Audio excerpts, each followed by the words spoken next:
안녕하세요. 저는 호서대학교 홍보대사 호은국이 이은재입니다. 곧 원서 접수 기간이 다가오면서 대학 입시 준비하시느라 많이 힘드시죠? 원서 접수를 준비하면서 여러분들이 우리 호서대학교의 수시 전형에 대해 궁금해하실 것 같아 이 영상을 준비하게 되었습니다. 호서대학교에 지원하는 방법은 총 3가지가 있습니다. 학생부 교과, 학생부 종합, 실기 전형이 있는데요.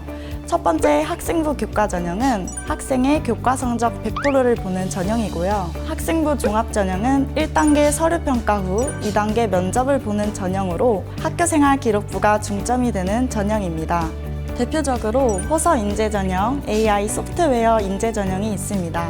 마지막으로 실기 전형은 말 그대로 성적에 비해 실기 비중이 높은 예체능 계열을 선발하는 전형으로 저는 오늘 학생부 종합 전형에 대해 알아보고자 합니다. 그렇다면 전문가의 말을 들어보는 게 좋겠죠? 그래서 입학사정관님을 모실까 합니다. 안녕하세요. 입학사정관 최수진입니다.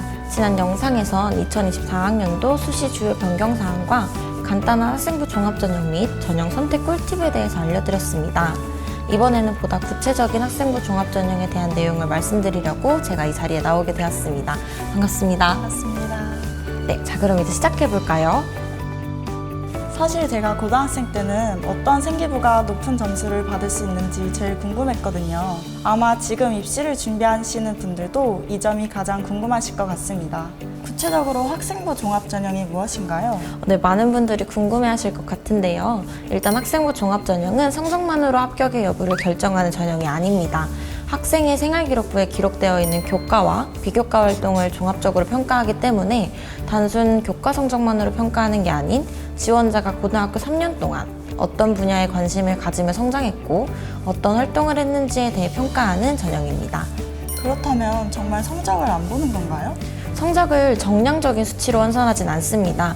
예를 들어 2등급은 600점, 3등급은 400점 이렇게 점수를 매기는 것이 아니라 생활기록부의 전반적인 내용으로 평가하게 됩니다. 호서대학교의 서류평가는 고등학교 교육과정이 얼마나 충실하게 이수했는지 여부를 기반으로 하여 학업 역량, 진로 역량, 공동체 역량 3가지 지표를 평가합니다. 학업 역량 부분에서는 다음과 같은 평가 지표를 활용하고 있어요.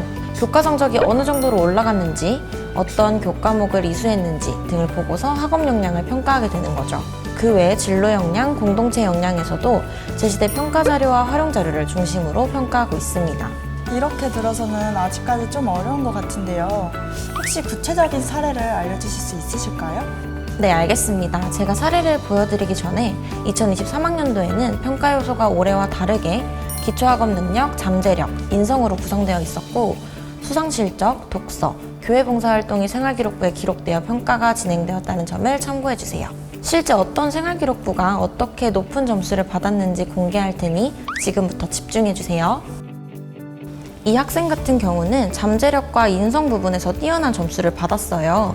항목을 하나씩 보면서 설명드릴게요. 네, 먼저 전 과목에서 지속적인 성적 향상 추이를 볼 수 있었습니다. 앞에서 말씀드린 것처럼 정량적으로 점수를 수치화하는 것이 아닌 점차 향상되는 부분과 학습 태도에 대한 긍정적인 교사의 평가가 좋게 반영되었고요. 또 주목할 점은 창의적 체험활동 사항인데요. 실제로 동아리 활동에서 진로를 찾아가며 변화하는 모습을 굉장히 잘 보여준 학생입니다. 특히 동아리 활동에서 동아리 부회장으로서 활동에 주도적으로 참여했다는 모습을 볼 수 있었습니다. 또한 자율활동에서 학과와 관련된 지식과 정보를 메모하고 창업 아이템을 구상하는 등 진로와 관련된 활동이 눈에 띄는 학생이었습니다. 진로와 관련된 독서를 꾸준히 진행하고 거기서 그치는 것이 아니라 경영학과 관련된 지식과 정보를 메모하고 자신의 아이템을 구상하는 등의 활동으로 희망하는 전공에 대한 주도적인 모습을 확인할 수 있었습니다. 마지막으로 행동 특성 및 종합 의견 부분에서 학생이 학교 생활을 굉장히 모범적으로 참여했음을 확인할 수 있었습니다. 경영학부에 지원했던 이 학생의 경우 서류평가에서 높은 점수를 받았어요. 이론적으로만 탐구하는 것이 아니라 실제 개인의 경험을 바탕으로 본인의 진로와 엮어서 잘 녹아들어 있는 상태였고요.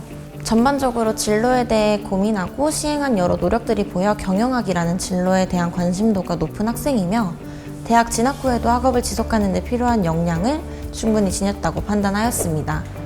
학생부 종합전형은 학교에서 교과 수업을 들었다 에서 그치는 것이 아니라 본인이 진로에 대해 기울인 노력이 기술되어 있어야 하는데요. 이 학생의 경우 실제 경험을 통해 진로에 대한 고민을 볼 수 있었고요. 또 학과 전공과 학교 생활에서 필요로 하는 본인의 역량을 잘 찾아가는 점에서 우수한 점수를 받았다고 볼 수 있습니다. 정말 성적만 보는 게 아니라 관심 분야와 지원 학과와의 연관성이 훨씬 중요하다는 걸 알게 되었어요. 성적에 조금 자신이 없어도 전공 관련 활동이 있다면 정말 학생들에게 좋은 기회일 것 같습니다. 네, 맞습니다. 또 호서대학교 학생부 종합전형은 학교생활기록부 기반 확인 면접이라 대부분의 면접 질문들은 학생의 생활기록부 안에서 나오기 때문에 난이도가 높지 않은 면접입니다. 혹시 낮은 성적 때문에 지원을 걱정하고 있는 친구들이 있나요? 호서대학교는 1차 서류평가에서 5배수, 항공서비스학과는 15배수라는 많은 인원을 선발하기 때문에 비교적 1차 합격의 기회가 높다고 볼 수 있습니다. 심지어 작년 같은 경우에는 일부 학과를 제외하고 대부분의 지원자에게 면접의 기회가 주어졌습니다. 이제 마지막이네요. 저도 입시 준비를 하면서 호서대학교 입시 홈페이지나 유튜브 채널에서 많은 정보를 얻었는데요. 여러분들도 궁금하신 게 있다면 바로 전화를 해주셔도 되고 카카오톡 실시간 상담 채널도 운영하고 있으니 적극적으로 활용하는 걸 추천드립니다. 네, 이번 영상이 학생부 종합전형을 준비하는 학생들에게 많은 도움이 되었으면 좋겠습니다. 끝까지 영상 시청해주셔서 너무 감사하고요. 지금까지 입학사정관 최수진, 호응국이 이은재였습니다. 감사합니다.